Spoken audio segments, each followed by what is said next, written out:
okay, that pedestrian is going to pop out the other side most likely, Right. and The computer doesn't know. So you need until to it's slow all- down. I mean, a skeptic is going to say that every year for the last 5 years, you've kind of said, well, no, this is the year. Well, I mean, we're confident that we'll be there in a year or two, or like it's always been about that far away. But we've got a new architecture now. You're seeing enough improvement behind the scenes to make you not certain, but pretty confident that this by the end of this year, in most, not in every city, in every circumstance, but in many cities and circumstances, basically the car will be able to drive without interventions, safer than a human. Yes, I mean the car currently drives me around Austin most of the time with no interventions. So it's not like. And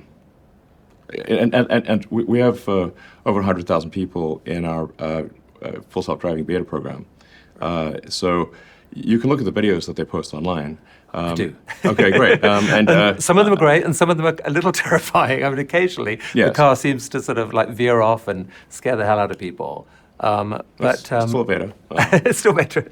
But you're behind the scenes looking at the data. You're seeing enough improvement to believe that this year timeline is real. Yes, that's what it seems like. I mean, like I said, we could be here talking again in a year. It's like, well, yet another year went by and it didn't happen. But I think this is the year. And so, in general, when people talk about Elon time, I mean, it sounds like you can't just have a general rule that if you predict that something will be done in 6 months, actually, what we should imagine is it's going to be a year, or it's like 2x or 3x. It depends on the type of prediction. Some things, I guess, things involving software, AI, whatever, are fundamentally harder to predict than others. Is there an element that you actually deliberately make aggressive prediction timelines to drive people to be ambitious? Without that, nothing gets done.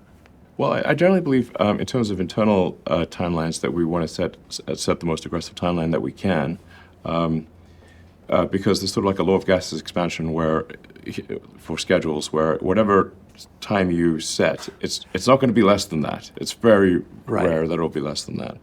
And as far as my predictions are concerned, what tends to happen in the media is that they will report all the wrong ones and ignore all the right ones. Right. When